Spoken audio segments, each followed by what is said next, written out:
E você é muito reconhecido como um grande administrador do Flamengo. Mas você trouxe títulos para o time, né, para o clube. Vocês ganharam a Copa do Brasil, ganharam o Campeonato Cariocas.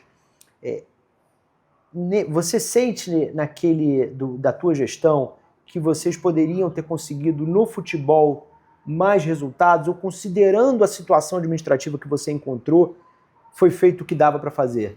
Não, nós sempre tivemos a consciência de que a gente precisava fazer a coisa certa, né? No futebol existe, né, e em vários outros clubes, eu diria que na maioria, na quase totalidade dos outros clubes, sempre imperou aquela coisa do eu preciso ganhar agora, eu preciso ser campeão no meu mandato, né? E aí a gente sendo campeão esse ano, aí vai entrar dinheiro ano que vem e tal.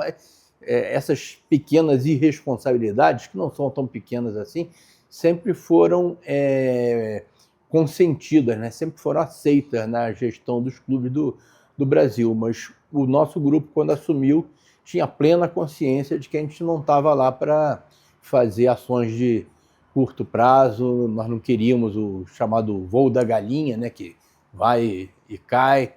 Então a gente sabia que a gente estava fazendo o trabalho certo para que, concluído, né, ou pelo menos ultrapassado aí um ponto de não retorno, a gente pudesse estar apto a ganhar tudo e sempre. E felizmente foi o que aconteceu. Para quem não conhece, explica quais foram os eixos centrais da tua administração do Flamengo, assim. Quais foram os marcos que você considera, as medidas, os feitos, falando, esses foram os pontos decisivos da minha gestão? Olha, o que eu citaria assim como ponto assim mais marcante da minha gestão, dos meus 2 anos de mandato, foi a aprovação do Profut.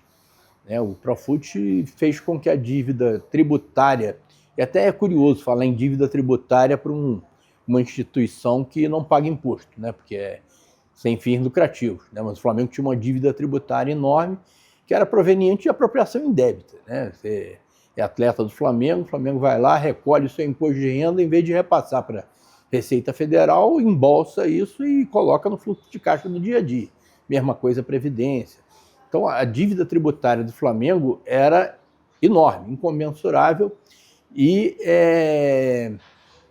não existia possibilidade, né, pelas vias normais, na Procuradoria-Geral da Fazenda Nacional, da gente fazer um acordo para alongar esse prazo. Era a dívida que era praticamente toda vencida, e por conta disso a gente não tinha certidão negativa. Se não tinha certidão negativa, você não podia receber recursos da Lei Geral do Esporte, você não podia receber patrocínio de empresa estatal, não podia receber nenhum aporte financeiro, seja patrocínio, seja financiamento de bancos estatais, né? Então, era imperioso que a gente conseguisse uma solução de longo prazo para a nossa dívida. E o que me fez, né, desde o primeiro ano de mandato, começar a frequentar aqui Brasília. Essa era recorrente no futebol brasileiro, aqueles refis, né, em que você teve lá Time Mania, teve outros antes e tal, em que os clubes recebiam um prazo para pagamento dessa dívida, prometiam, não, daqui para frente eu vou me comportar e tal, e depois não cumpria nada. Então, era difícil você convencer a opinião pública, né, seus colegas jornalistas e tal, de que agora nós estávamos falando sério, né? Agora nós queremos um refis que vai ser pago, né? Mas aí eu comecei a frequentar a Câmara. O único jeito que tinha de se alongar essa dívida seria através de um projeto de lei, que virasse lei. E na época já tinha projetos tramitando aqui nesse sentido, né? Só que eram projetos que não tinham muita credibilidade porque ninguém acreditava, né? Você vai ser mais um daqueles refis para não ser cumprido e tal.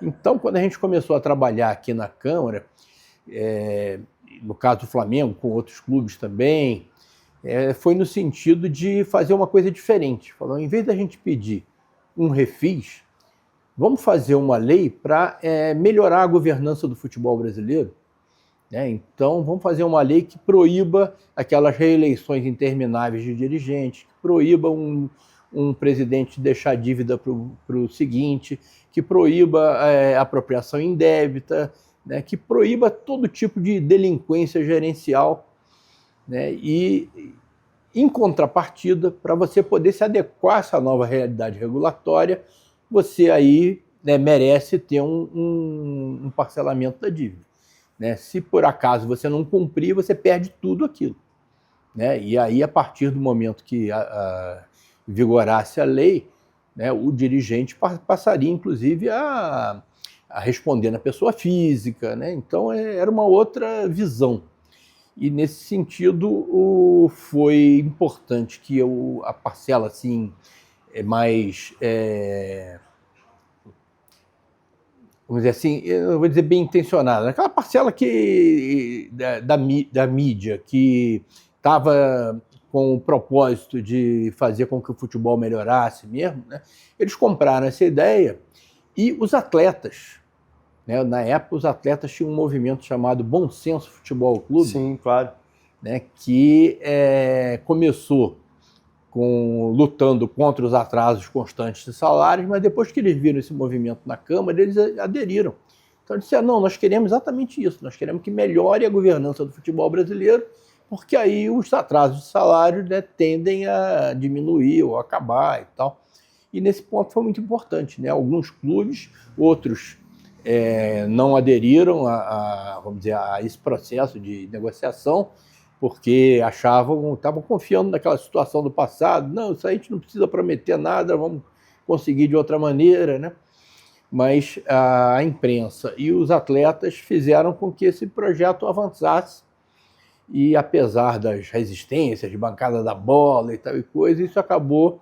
A Casa Civil da Presidência também comprou essa briga. Como estava demorando muito a tramitar o projeto, eles resolveram editar uma medida provisória, né, e essa medida provisória já tinha efeito de lei imediatamente, né, e foi apreciada dentro daquele prazo e virou lei, né? Então, em agosto de 2015, a dívida do Flamengo não só reduziu aquelas parcelas de encargos legais e de juros de mora, que é normal em todo o refis, né, e como o remanescente da dívida foi diluído em 20 anos. Quer dizer, isso para o Flamengo foi um alívio enorme.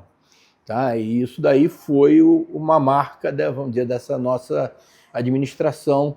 E eu sempre falei, eu não fiz nada sozinho, nunca fiz nada sozinho, nem acredito em quem faça, mas era pela natureza da negociação, a presença do presidente do clube era importante, né? Você via aqui numa audiência pública aqui na Câmara, se não viesse o presidente, as pessoas já começavam a olhar de lado, né? Mas foi um projeto do Flamengo, né, que aconteceu na minha gestão. E agora, essa coisa do Profut foi muito importante. Eu costumo dizer que, assim, em termos de gestão administrativa e financeira, nós não fizemos mágica nenhuma. Tá? Isso não existe também.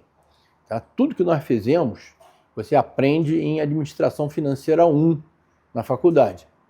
Agora, o que nenhuma escola ensina é a ter vergonha na cara, é atitude, a postura, é você passar a cumprir acordos, né? Então, eu lembro que os nossos interlocutores no clube, às vezes, levavam um susto quando o Flamengo propunha um acordo e cumpria.